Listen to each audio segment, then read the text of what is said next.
Thank you very much, and it's a great honor and privilege to be here. Both of my grandfathers were Korean War veterans in the U.S. Navy, so I take a great honor in being invited to speak at this conference. A little bit more on my background. I'm a mixed-race Japanese American. My great-grandparents immigrated from Japan in the 1910s, so including my son, we have 5 generations of Americans in our family.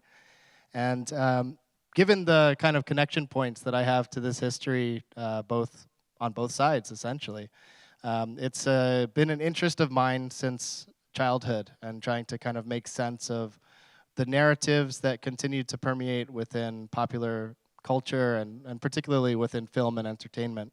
So today's talk is really going to focus on a couple different themes.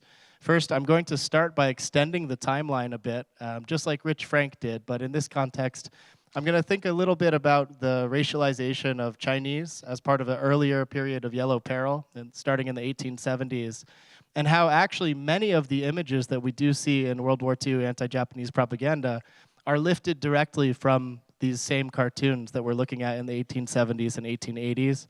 I'll talk a little bit about some of the very specific campaigns that were playing off of the fear appeals that Amber very eloquently introduced to us earlier.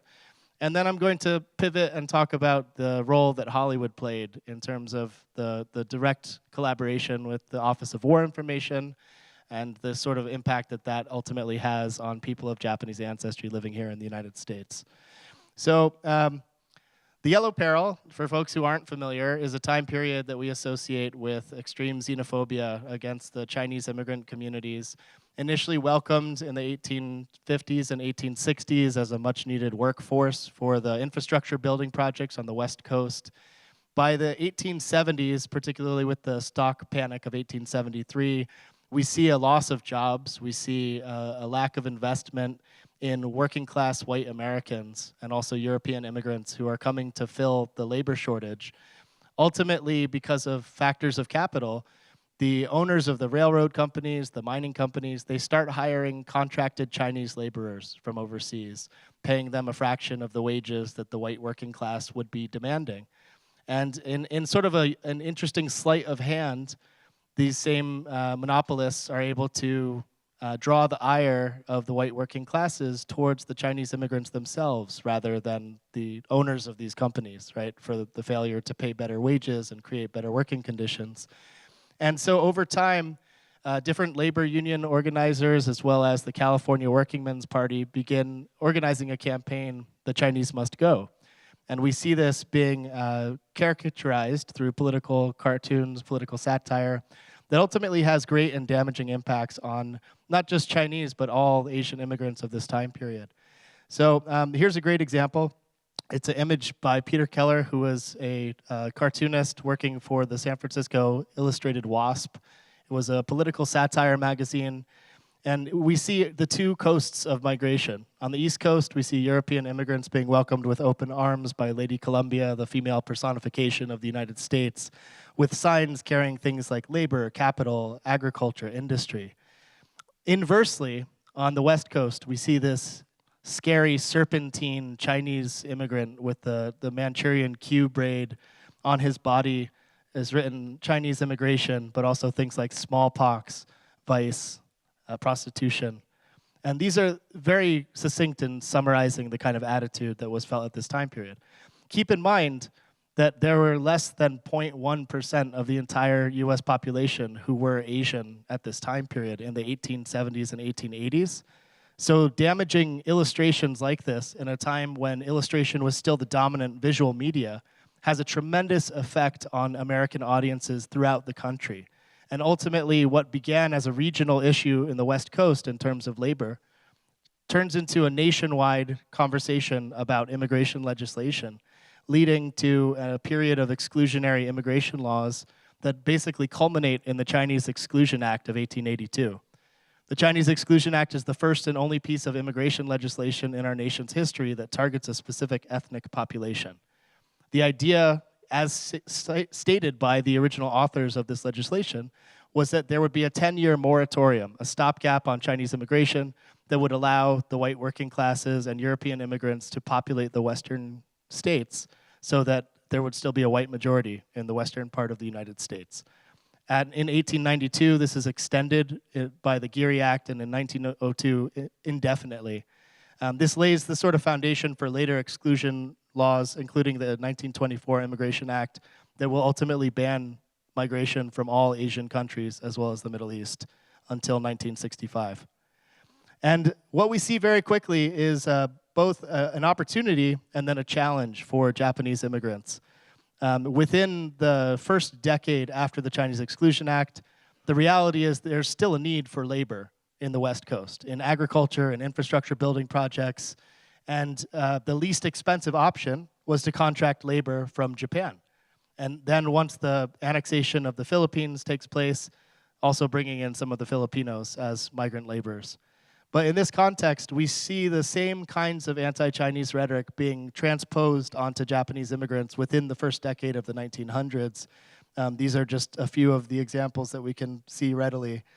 And of course, it's no surprise that we then start to see the anti-Japanese immigration legislation that also is impacting communities. What it does is make things very difficult for the residents here in the United States. And to put this into context, a lot of the Chinese immigrants who came here were single bachelor men. They were not able to bring wives because of the Page Act of 1875 that excluded single Chinese women from immigrating under the suspicion that they might be engaging in prostitution. In the Japanese context, most of the immigrants were families. They came together with their wives, they had children already born in Japan, and they continued to procreate and have American-born citizen children here in the United States. So by the 1920s, we have a large and growing population of US citizens of Japanese ancestry who are also then being prejudicially treated under some of the same legislation. But there's a number of challenges that are being faced by this particular generation. And film comes into play as early as 1915. In the early silent era of Hollywood, there was, believe it or not, a Japanese immigrant silent film star who was once as popular as Charlie Chaplin and as wealthy as Douglas Fairbanks. His name was Sesshu Hayakawa. You might know him as Colonel Saito from Bridge Over the River Kwai. But in the silent film era, he precedes Rudy Valentino as the dangerous Latin lover. He was the dangerous Japanese lover, the forbidden other, and he actually shares the very first interracial kiss on screen in 1915 with a white woman in a film called The Cheat. Now, unfortunately, in that same film, he's revealed to be a sexual predator and later goes on to brand her with a branding iron. And so in this and subsequent films, Hayakawa is portrayed as the forbidden lover who then is a moralistic ending as to why white women specifically should not engage in romance with Japanese men. And this continues to sort of expound on some of these fear tactics that we're talking about. By the 1920s, we see the sort of openness in anti-Japanese rhetoric. This was the sitting governor of California, Governor Stevens, running for re-election on a platform of anti-Japanese prejudice, talking about the Japanese invasion. In the same newspaper, this was the Native Sons of the Golden West, talking about essentially what it means to have a growing population of Japanese Americans living in our coast. There's this sentiment that this is an inassimilable other, that within the context of European migration, within a single generation, people lose the accent, they lose the culture, they assimilate into sort of the larger white American identity. This is not possible at a time period when most of the states in the country have anti-miscegenation laws that prohibit intermarriage and interracial relations between the races. So as we continue throughout the 1920s and into the 30s and 40s, another very prominent example of sort of anti-Asian fear-mongering related to the Yellow Peril in this time period, Dr. Fu Manchu. This is taken from Sax Rohmer, an Irish-British author of pulp fiction books. He creates this fictional criminal mastermind who is behind all of London's criminal gang network. And he himself had never visited China, had no real connection to the Chinese-British community in London's Chinatown. But this became a very influential figure, and to the point where if folks didn't know Dr. Fu Manchu, they almost certainly know his droopy mustache as sort of an immediate symbol of Asian villainy, right? And it's something that is a lasting, staying power that we'll actually see resurface during the World War II anti-Japanese propaganda. So kind of turning our attention to World War II, one of the things that's very important that Amber mentioned is that propaganda exists on all sides of this conflict, right? And truthfully, all conflicts throughout history have found ways to demonize and dehumanize their foes. In the context of World War II anti-Japanese propaganda, what's very unique is the aspect of racialization that we see here. There's plenty of anti-Axis propaganda against the Nazis and the Italian fascists, but because they're Europeans and because America was a white majority country, there was sort of an inability to racialize these as others in the same context. In this context, there's an additional layer to the propaganda, and that's very important in both the works that we've talked about already and some of the films that I'll be mentioning going forward. As a case in point, though, there's a lot of similarities between what we are seeing earlier in the Yellow Peril Chinese exclusion era. On the left-hand side is a Victorian-era trade card for the Peerless wringer. It was a mechanical laundry wringer. And a lot of the laundry businesses of this era, because Chinese were the main operators of many of the laundry services in the West Coast, the idea within advertising rhetoric was to let's propagate our own inventions, our laundry soap, our home laundry wringer machines, so that you don't have to do business with the Chinese and they can go home to China. In this picture, we see the labor leader, Dennis Kearney, who was the leader of the California Workingmen's Party, drawing the cube braid of Ah Sin, who was the first Chinese popular character, established through Bret Hart's The Heath and Chinese poem that was published and syndicated throughout the nation and later adapted into a stage play by Mark Twain.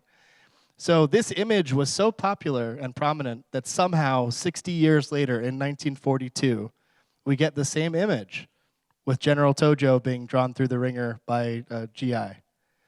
In another example, from the Magic Washer laundry detergent, we see Uncle Sam kicking out the Chinese from the United States now that the Chinese Exclusion Act has been passed. And there's this sort of enactment of violence by Uncle Sam. It's interesting to kind of read this image because Uncle Sam is the ultimate personification, epitome of American identity, right? And so by linking something that is so inherently American to an act of violence against Japanese, it's sort of essentializing that as part of our role as good Americans in this time period. And so this is very prominent both during the earlier Yellow Peril and then in this time period of the 1940s. Thinking back to some of the images that Amber shared with us, there's a lot of anxiety around economic anxiety, right? So white working classes who are fighting for better wages see Chinese immigrants as a threat. And then in the context of Japanese migration, many Japanese farmers within a single generation become extremely successful in California, representing a sizable portion of the fruit and vegetable growing industry. And the average acreage value in California farms of the 1940s was about $39 per acre on average. The average Japanese-owned farm was about $230 per acre. And that was in part because of the sort of tiered farming techniques that Japanese were using in similar soil composition in this sort of rocky, sandy soil that they're used to growing on an island nation with volcanoes. They were given poor quality lands to choose from. They start farming them, but their techniques allow them to make them more productive and make the best use of every inch of that acreage. So economic anxiety plays a big role in the wartime decision to forcibly remove Japanese Americans. An additional element to this is the sort of anxiety about interracial mixing, right? And so images like those of the films that Hayakawa starred in just several decades earlier are being revisited within this idea of sexual predatory nature, and certainly expounded on by the atrocities committed by the Imperial Japanese Army in China and elsewhere. And then these are the last still images I'm going to show for now, just to kind of prove the point of the ultimate dehumanization when you are able to completely remove a person from their personhood and turn them into this sort of monstrous beast. In either of these contexts, it makes them feel less human, right? And I think ultimately the role of propaganda, I can't speak from experience because I've never served, but I would have to imagine that the hardest thing to do is to take the life of another human being. The idea that the person on the other end of your rifle has the same hopes and dreams and fears and loves that you might. And if you can convince your soldier that the person on the other end of their rifle is a little less human than you make the job of that soldier a lot easier. So I think that this is ultimately a success within the context of how we're building this culture of fear appeal in the context of actual service at this time period. But in terms of the home front, there's an important mobilization that's taking place among Hollywood studios at this time period. First off, the volume of films that are being completed at this time period exceeds anything in previous decades, right? We see at this time period, just from 1942 to 1945, over 200 films that are being produced. And these are specifically about the war. So this includes short documentary newsreels. This includes informational films for the soldiers, also public information films that are available for public consumption. We're also talking about studio films, entertainment, feature-length scripted narratives, as well as cartoons.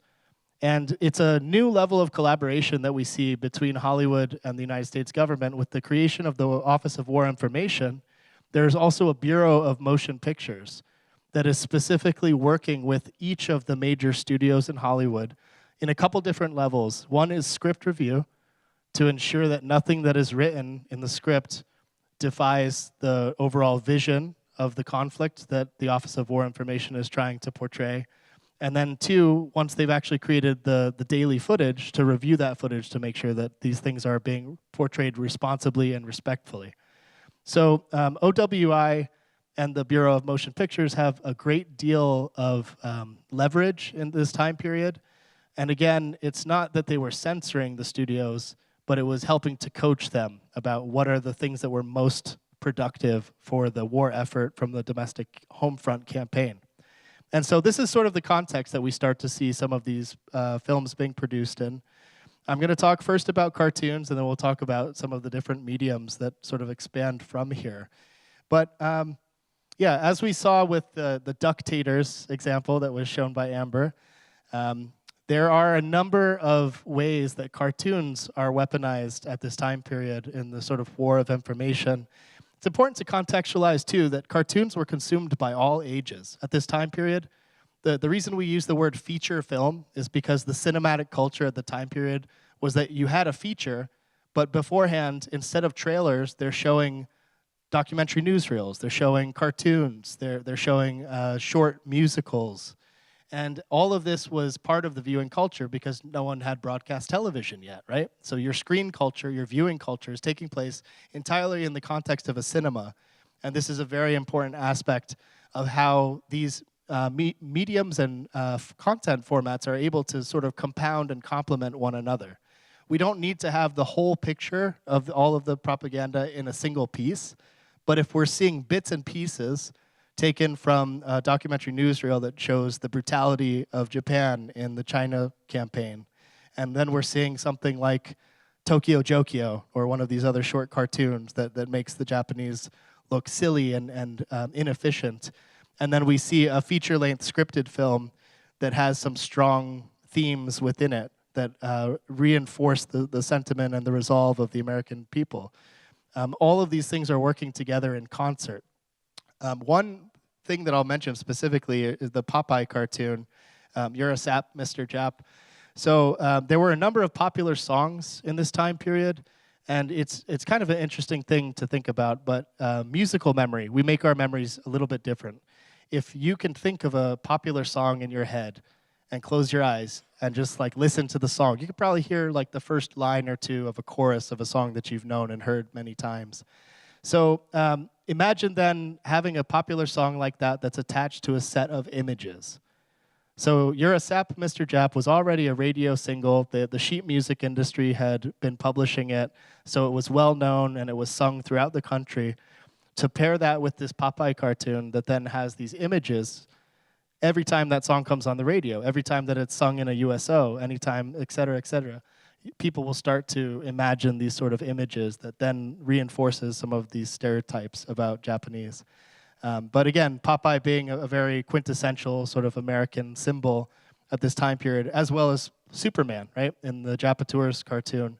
It's this essentialized American identity in opposition with Japanese. Important to note that there's been no distinction between Japanese military, Japanese civilians, and people of Japanese heritage living in the United States. We'll get into that in a little bit. I want to talk a little bit more about one of these very interesting feature films, a 1943 documentary and animation by the Walt Disney Corporation, titled Victory Through Air Power. It's an adaptation of a novel written by Major Alexander de Seversky, who was an influential figure at that time period in strategy related to long-range bombing. So his thesis, essentially, of the book was that in order to win the war in the Pacific, the United States would need to heavily invest in long-range bombers, because otherwise the island hopping campaign was going to cost too many lives, and it would last so long that the Japanese would find ways to resupply their troops and bolster their industrial production. So ultimately, when Walt Disney read the book, he was so impressed by this that he actually contacted Major Seversky himself and asked if they could make this film. And it's essentially an illustration of his theories and the strategy. And step by step, he kind of explains the history of aerial bombardment campaigns in earlier fronts of different wars. He talks about the sort of lack of long-range bombers, which, to be fair, were already being built as prototypes, but the United States government had not yet fully invested in the B-29 Superfortress. So at this time period, the success of the film, it allowed people like Roosevelt and Churchill to actually watch this. And although they were probably committed at some point to investing in long-range bombers as part of their long-term strategy, the specific way that this happened is directly linked to this film on the timeline that it occurred. And ultimately, a lot of historians would suggest that the investment in these long-range bombers shortened the length of the Pacific War by at least 9 months. So when we think about the power of cinema in this very specific way, we have quite a bit to consider about the role that entertainment film is having at this time period. I'll just share a couple examples of screenshots from this. So this is one of the typical kind of animated sequences. It's very heavy in the military strategy. And in order to make this more palatable to the average American viewer, we would have these kinds of illustrations that then morph into images that reflect some of these sort of fear appeal campaigns that we're seeing in some of the illustrated propaganda. So this is a great example suggesting why the existing U.S. Army Air Force could not fly through the Strait of Japan as they would be swallowed whole by this angry Japanese soldier. The closing sequence of the film is particularly interesting in its use of the octopus image. So we've seen this a couple times, including on that comic book cover that I just showed a few slides ago. But octopus is a great image for propagandists. We see it as early as the Crimean War.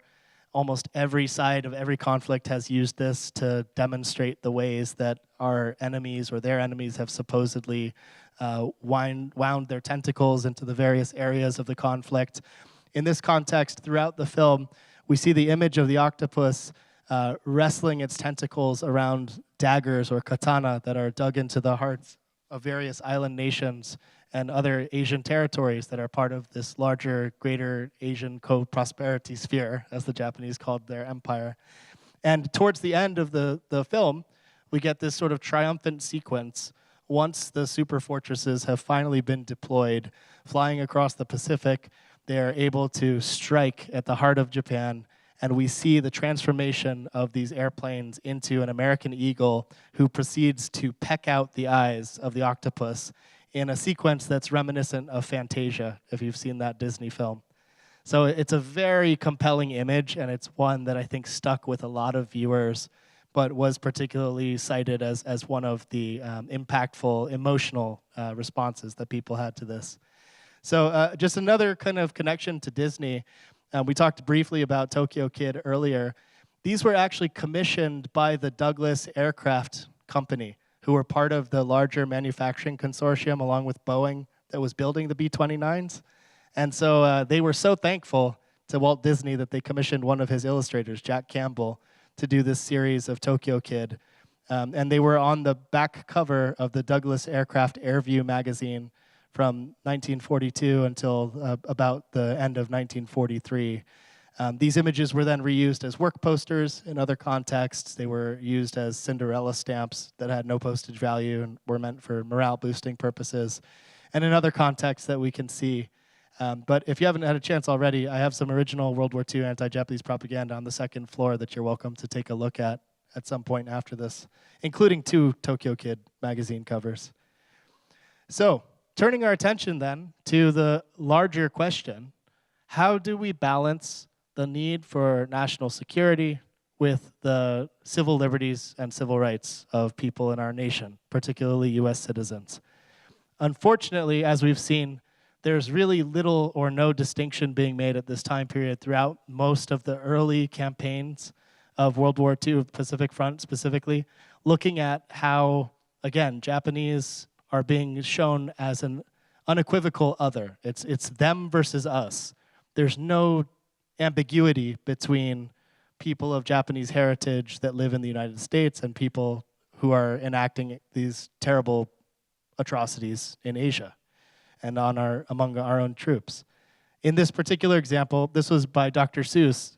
He was hired by PM, which was a New York-based daily newspaper, and in the 1942, he was drawing political cartoons, many of which satirized the Axis countries.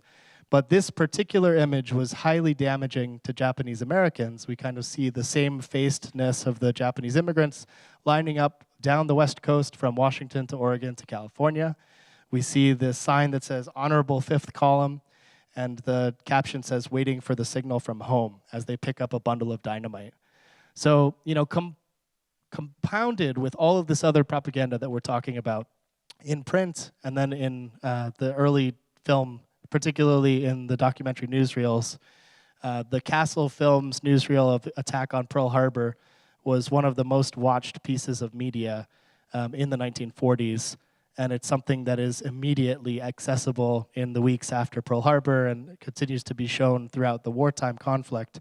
So to have that sort of visual culture as part of the broad-based sort of common hand of the American public, combining it with an image like this is highly dangerous because it suggests that Japanese Americans had some role in the attack on Pearl Harbor, or at the very least could be capable of some other act of espionage or sabotage.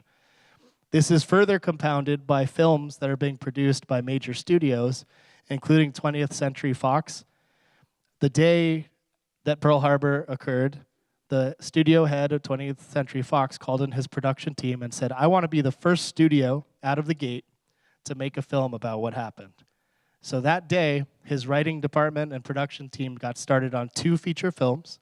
One was called Secret Agent of Japan. The other was called Little Tokyo, USA.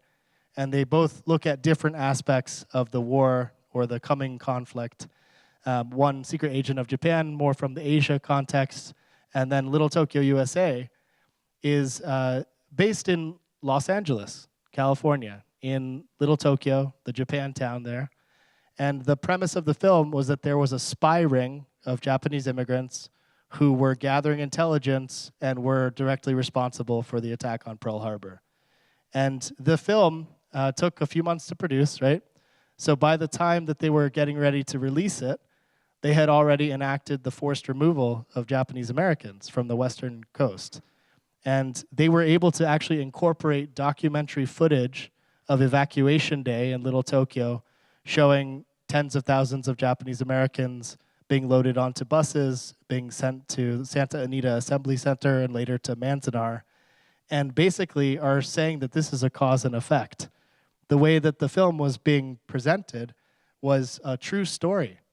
And for this kind of rhetoric to exist in one of the largest studios in theaters across the nation, at best complicates the narrative around what is happening to Japanese Americans. At worst, creates this direct cause and effect idea that this is happening because they had some role in this terrible thing that happened at Pearl Harbor.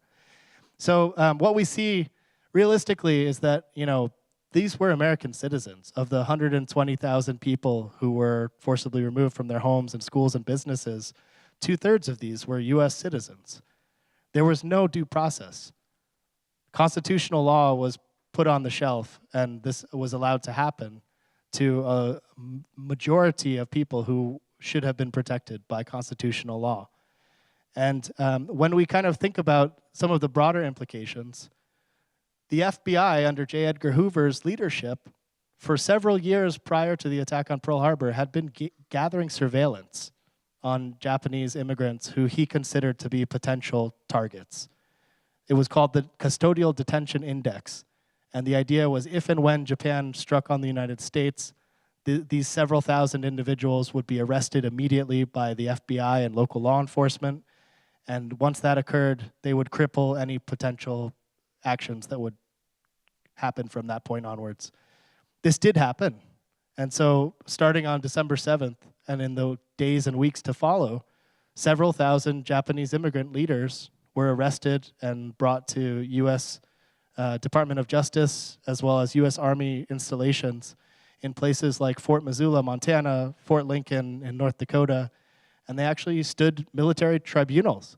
They had trials. There was evidence given, and not a single one of these individuals was found to be guilty of any act of sabotage or espionage. So the FBI, under Hoover's leadership, suggested to the Roosevelt administration that this is not necessary. We should not be doing this because, one, it defies constitutional law. Two, it could have the unintended effect of creating enemies against the United States.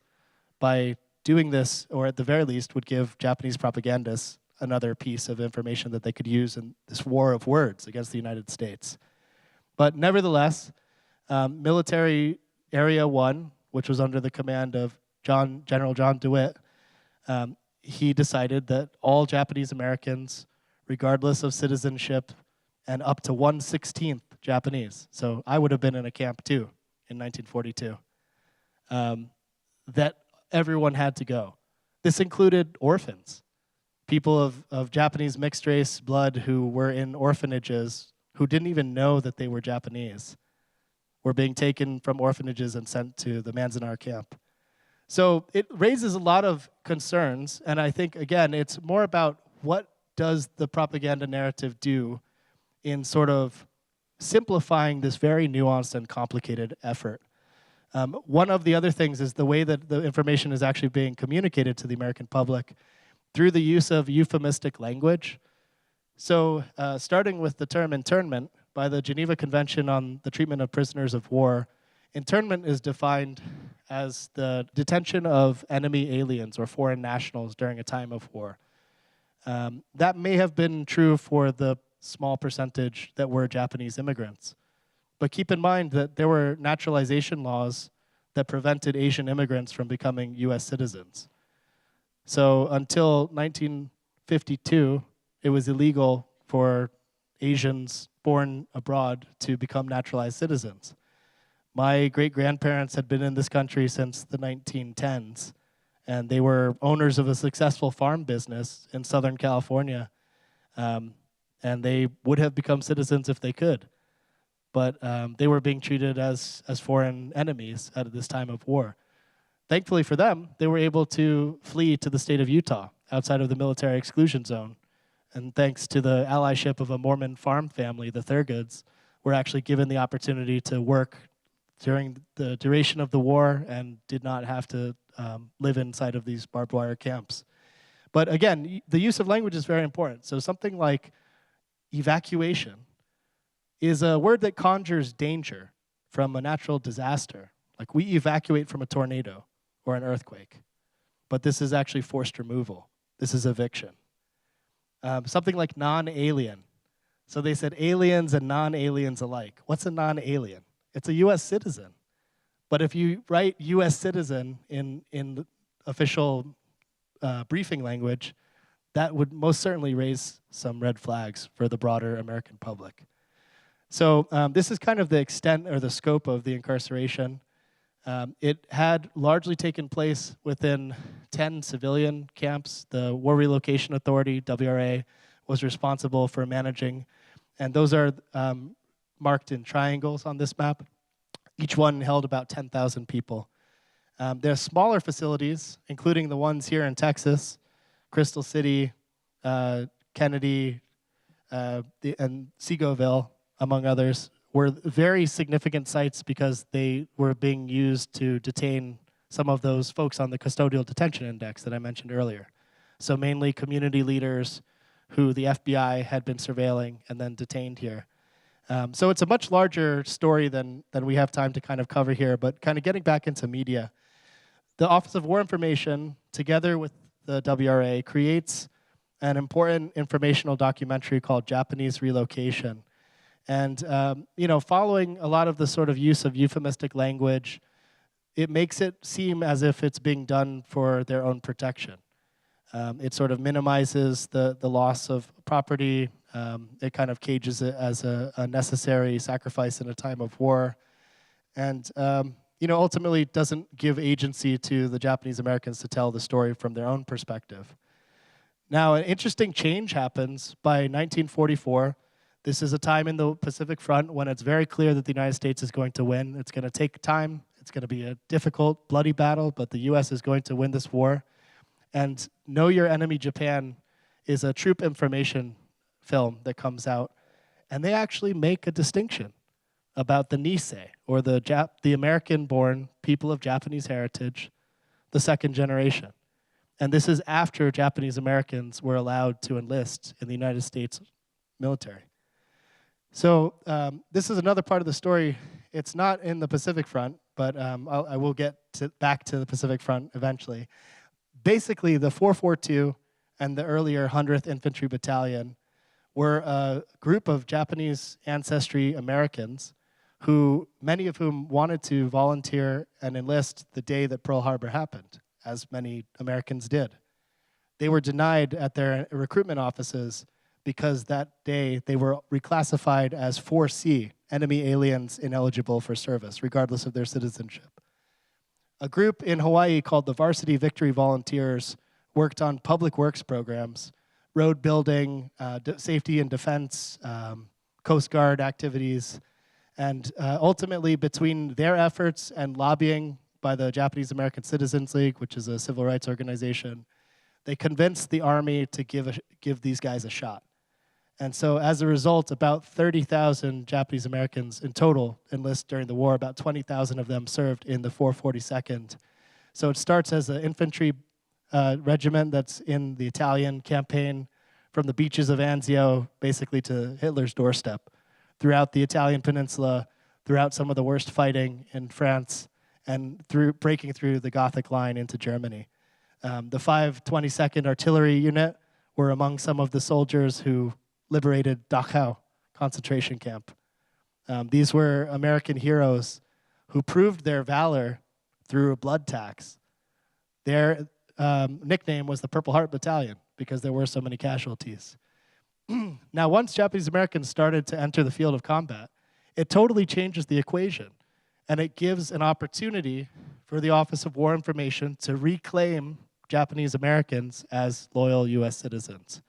So they do this to great effect through a newsreel called Japanese Americans, and later through a newsreel about the rescue of the Lost Battalion. If you're not familiar with that story, there was a group of about 200 Texas National Guardsmen who were trapped behind Nazi lines in the Vosges Mountains on the border of France and Germany. And General Dahlquist gave them an order to rescue them at all costs. And they did. After about 4 days of continuous fighting, they were able to break through enemy lines. Before they reached them, they took empty mortar shells and packed them with fresh food and water so that their comrades behind enemy lines could continue the fight. But ultimately, it came at the cost of about 184 Japanese Americans and about 800 serious casualties and wounded. So, this is the sort of valor with which Japanese Americans were fighting at a time period when most of their family members were incarcerated in camps. This story was later told by MGM in 1951 through a feature-length scripted film starring Van Johnson and actually 5 of the veterans of the 442. They played fictional versions of themselves. telling the story of the rescue of the lost battalion. So films like this effectively allow the United States and the general public to review and reclaim Japanese Americans as part of this larger society. But at the same time, the experiences of many in the post-war era don't necessarily reflect that. There's still widespread institutional racism. There's a lot of prejudice that continues to exist, and understandably so, because if people are not able to distinguish between Japanese Americans and the Japanese military and the atrocities that were committed in the Pacific, then it's a very difficult thing to come to terms with. But as we've seen, these are two distinct populations, and it's a very important thing that we can learn in terms of how to distinguish and differentiate between Japanese Americans and the military actions of Japan.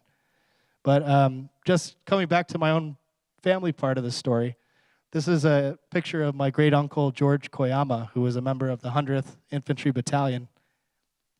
George is up there on the right-hand side. This is him receiving medals from the Idaho delegation a couple of years before he died. But this was his name on the monument that's in Little Tokyo, Los Angeles. Go for Broke National Education Foundation maintains the histories and legacies of the Japanese Americans who served during World War II, including the 7,000 Japanese Americans that served in the Pacific Front as part of the Military Intelligence Service. Translators, interpreters, spies in some cases.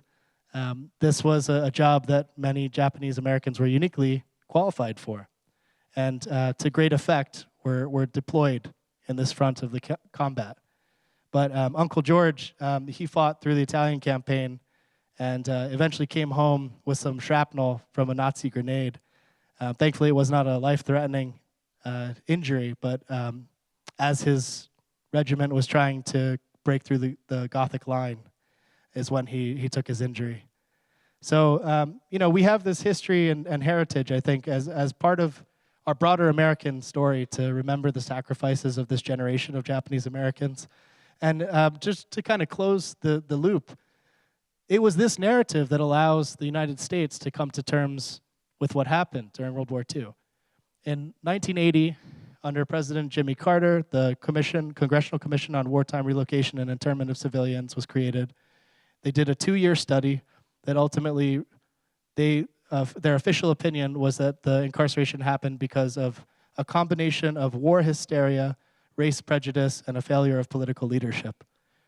And 6 years later, after the study came out, President Ronald Reagan signed the Civil Liberties Act of 1988 into law that offered an official apology and a one-time payment of $20,000 to each surviving member who lived through the incarceration. And this is that day in 1988 when he signed that.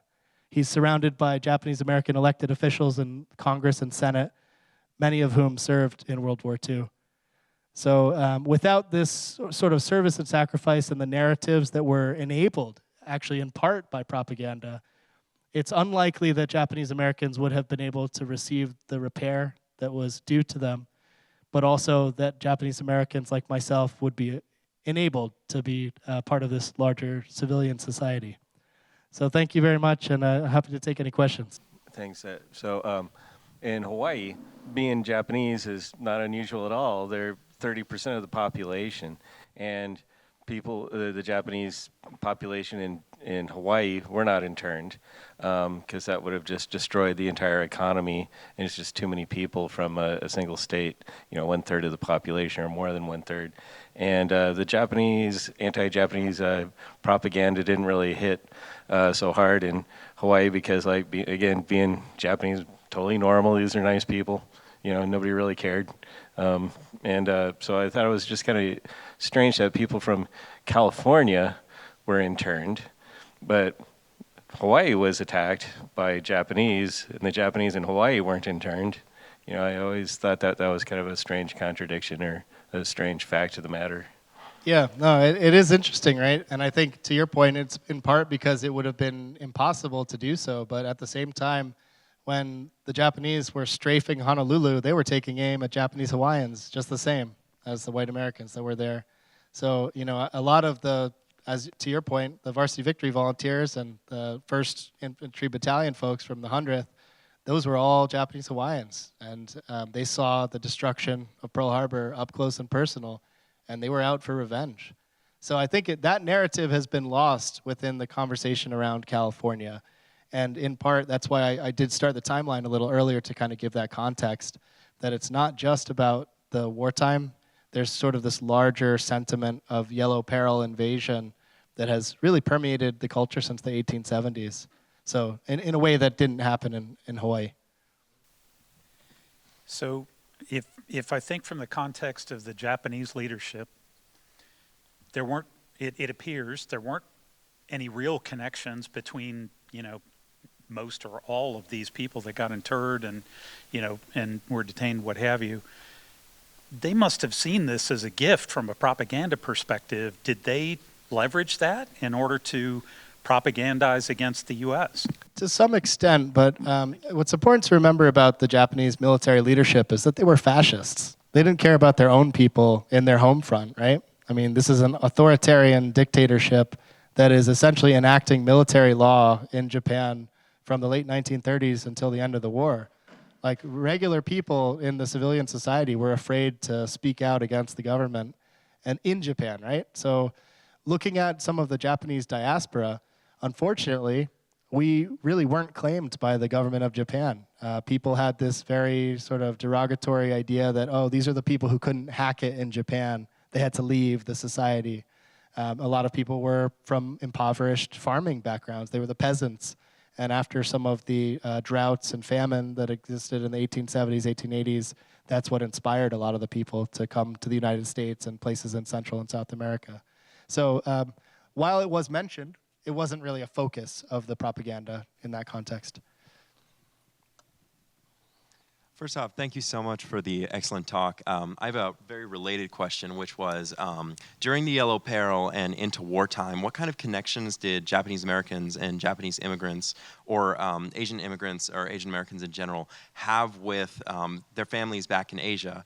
How did these connections change during wartime? And also, how did the perception of the United States change as the Yellow Peril kind of took root? Yeah, so what causes the first large-scale migration of Japanese to the U.S., as well as the sort of instability in their own domestic society, was the fact that suddenly there is a need for labor. So it's not actually until after the Chinese Exclusion Act of 1882 that we see large-scale migration to the U.S. mainland. There were earlier migrations to Hawaii to fulfill the plantation labor that was needed at that time period. So that's a different kind of conversation. But what's happening at that time period is that a number of people are able to travel back and forth. So my great-grandfather came to this country when he was 13 years old by himself through the port of Seattle, and was a migrant laborer, spent 2 years working his way down the coast with the crop cycles, fishing and canning industries, until he reached his closest living relative, an uncle by marriage that was living in Oxnard, California. And at that time period, he worked for a couple years and helped to establish a family farmstead. That's when his parents came over with his younger siblings. And then he went back to Japan to finish his education there.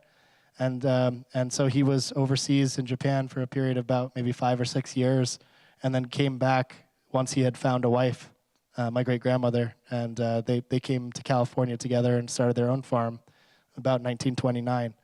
So there is this sort of ability for people to migrate back and forth, but it was reliant on the sort of status that they had.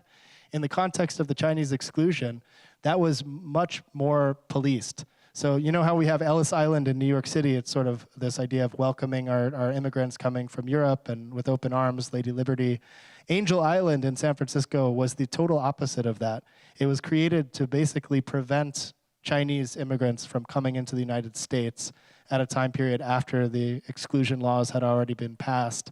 And so for Chinese, whether they had legal status or not, it was very risky for them to travel to China until 1943. And it's amazing how like friends become foes, right? Or vice versa in this context.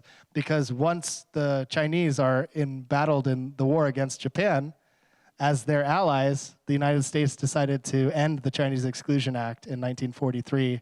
So it allowed limited migration from China And many people were able to visit their relatives in China after World War II for the very first time since they had immigrated. But then, of course, with the Communist Revolution of 1949, all that changes again. Post-war occupation of Japan, the Japanese become our allies in East Asia. And so it's this very interesting moment when different governments, different political ideologies, and just the circumstance of global geopolitics are coming into play. I have a question here. Thank you very much today. One thing I noticed in the early images, cartoon images, is the the swastika being used on, I guess, the Japanese when it really didn't have anything to do with the Japanese. Do you think this was a conscious effort to try to unify the World War and to make, I guess, those people who were fighting in Europe, or I guess the war against the Nazis this is a unified war? Yes, sir. That is exactly what the purpose was. And if you go back as early to the first Castle Films newsreel, Attack on Pearl Harbor, one of the lines that the narrator says is the Japanese under the orders from their German masters. So this is a narrative that is being implanted at the very inception of the conflict, in part to allow the broader American public to sort of associate these two somewhat unrelated conflicts, although, of course, these were Axis nations who were allied with one another. There had been no formal attack from Germany against the United States, but by suggesting that they were somehow responsible for the planning of it, this allowed the larger sort of issue of blame to be attributed to the European front. But to a certain extent, we have to kind of remember what the climate was at the time period. Since World War I, the United States was extremely isolationist. A lot of people didn't want to be in the World War, even though Roosevelt and others within Washington were very supportive of the Western European allies. They wanted to support them, and they were to a limited extent in terms of some of the weapons and the equipment that was being produced and supplied. So ultimately, like when the attack on Pearl Harbor happens, it then allows this larger narrative to be constructed through the Office of War Information that sort of links these two parties to one another, gives the United States this sort of impetus, and also then the backing and support of the general public. It's this sort of revenge narrative of Remember Pearl Harbor, but then making that leap to the conflict that is happening in Germany and elsewhere. So that by this time, the decision had been made in Washington for a Europe first. Right. And so this is a world war. This is a world war, but we're going to make sure that we win it in Europe. Then we're going to go to the East. Yeah, and Churchill himself was very much a part of that lobbying effort to make sure that Washington did that. This has been a great presentation here, but I have a question. So I teach high school U.S. history, and when we talk about the internment camps and the 442nd, one of the things I bring up to kind of pique the interest of my students is that Mr. Miyagi in The Karate Kid fought in the 442nd, and his wife died at Manzanar. Yeah. Has there been any more modern productions that feature the 442nd or any of the Japanese Americans that fought during the war? Yes, there are several documentaries and also a couple of scripted narrative films. So recently, maybe last decade, there was a film called Go for Broke Origin Story, helmed by Stacy Hayashi.